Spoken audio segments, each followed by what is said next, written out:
अब ये जो कथा कथित त्रिकालदर्शी जो हैं, जो रामलला सरकार को कहते हैं, रामलला सरकार की भविष्यवाणी कुछ नहीं, कोई शक्ति नहीं, मैं तो कहता हूं प्यारे, एक बार स्टेज में अपने घर को छोड़ के एक बार स्टेज में आ जाओ।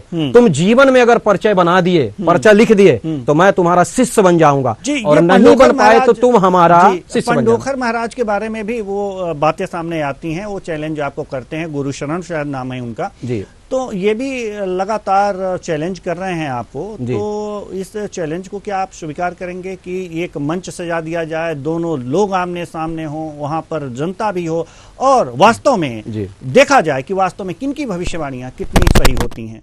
पर्चा लिखेंगे आप भी और पर्चा लिखेंगे वो भी, क्या ये चुनौती आप स्वीकार करते हैं पंडोखर? देखिए आदरणीय, आपका बहुत सुंदर प्रश्न है, और ये समाज के लिए, देश के लिए, पूरे विश्व के लिए, सनातन धर्म के लिए ये श्रेष्ठतम प्रश्न है।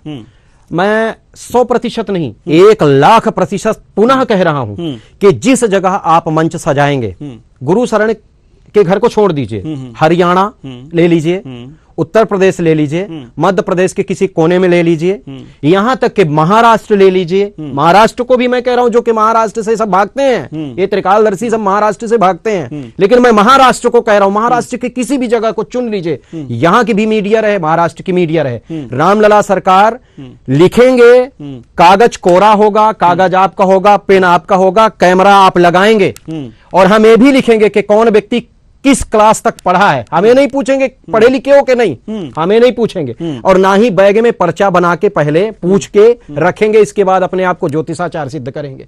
भगवान राम के चरणों के रज की सौगंध खा के कह रहा हूं, पूरे भारत में किसी जगह मुझे बैठा देना, मैं उसी जगह लिखूंगा, और मुझे अपने श्री राम जी के चरणों के रज में इतना विश्वास है कि मैं हमेशा पूर्ण रहूंगा जी। लेकिन अभी आपने कहा कि महाराष्ट्र से जो भी ये भविष्यवक्ता हैं भागते हैं, क्या है ऐसा महाराष्ट्र में कि भागते हैं और आप वहां जाकर के भविष्यवाणियां करना चाहते हैं? जी जी, देखिए विद्वान वही है जो हर एक जगह, किसी भी जगह जाके चुनौती को स्वीकार करे। योद्धा वही है जो किसी भी वीर के चुनौती को स्वीकार करे।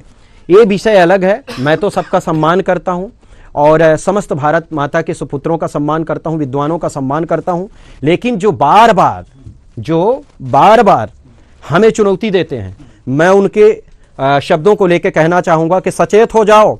तुम्हारे एक एक पर्चा बनाने की जो विधि है हमको पता है, रामलला सरकार को पता है। तुम्हें 5 सेकंड में 80 फीट नीचे डालने में हमको देरी नहीं लगेगी।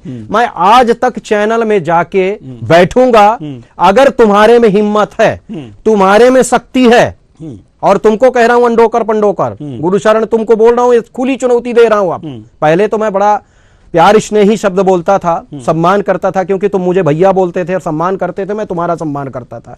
रेणुका सिंह जी के यहाँ मैं रुका था दिल्ली में बंगले में, उस समय तुम 12 बजे रात्रि मेरे को फोन किए, मैं तुम्हारा सम्मान किया, लेकिन तुम बार बार चुनौती दे रहे हो और अपने हद से ज्यादा बढ़ रहे हो, इसलिए तुमको त्रिकालदर्शी मैं बोल रहा हूं। अगर सच में तुम्हारे पास कोई विद्या है, तुम्हें ज्ञान है, तुम्हारी शक्ति है, मैं तुम्हें खुली चुनौती दे रहा हूं। भारत के किसी भी जगह में, तुम्हारे जगह को छोड़ के, क्योंकि जो तुम वहां पाखंड फैलाए हो, ढोंग फैलाए हो, लोगों से पूछते हो, फिर लिखते हो, ये सब मुझे पता है, और वीडियो मेरे पास है, सब कुछ है, और तुम्हारे ही शिष्य मेरे पास आ चुके हैं, उनको मैं बता चुका हूं। खुली चुनौती है। अगर तुम बाज नहीं आए, आज था आज तक किसी भी चैनल में, हम तुमको बैठाएंगे और तुमको बैठना पड़ेगा।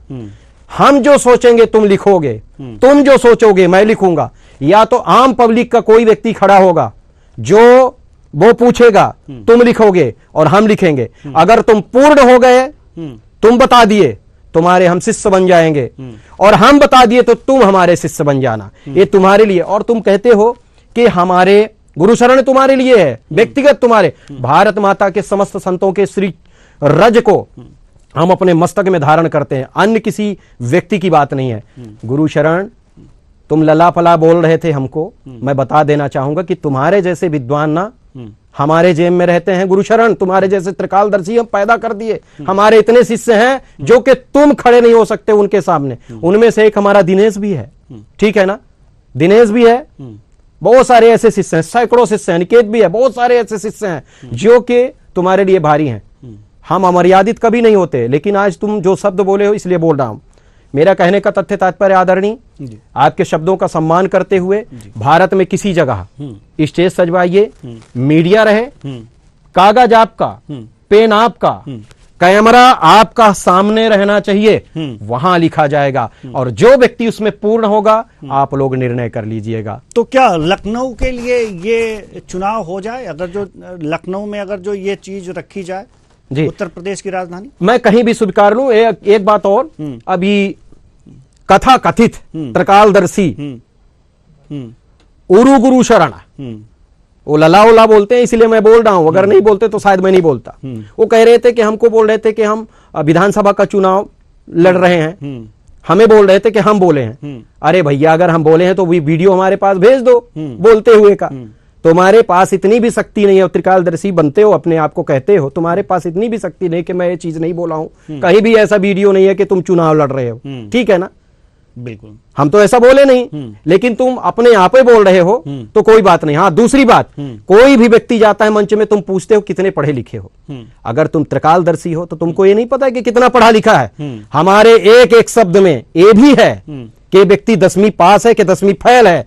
और हाँ, एक नाम तुम नहीं बोल सकते हो गुरु शरण, अगर तुम्हें स्टेज में बैठा दिया जाए, अगर एक नाम बोल दिए, एक व्यक्ति का मन का प्रश्न लिख दिए, हम तुम्हें चुनौती दे रहे हैं और तुम्हें चुनौती अब कोई दूसरा नहीं देगा, रामलला सरकार चुनौती देंगे। और रामलला सरकार इसलिए मैं बोल रहा हूं क्योंकि मेरा जीवन और मृत्यु मेरे राम जी के श्री चरणों में मिल गया है, इसलिए रामलला सरकार बोल रहा हूं। जी ठीक है, ये चुनौती अब देखना होगा कि पाडोना सरकार जो है गुरु शरण जी ये स्वीकार करते हैं या नहीं। आपने खुली चुनौती दी है, वो भी आपको चुनौती देते रहते हैं। अब ये चुनौती अगर जो स्वीकार होगी तो वास्तव में हो सकता है भोपाल या हो सकता है लखनऊ या भारत में किसी जगह पर ये जो है आप दोनों का आमना सामना कराया जाए और वास्तव में कौन ज्यादा शक्तिशाली है, भविष्य वक्ता है, इसका फैसला हो।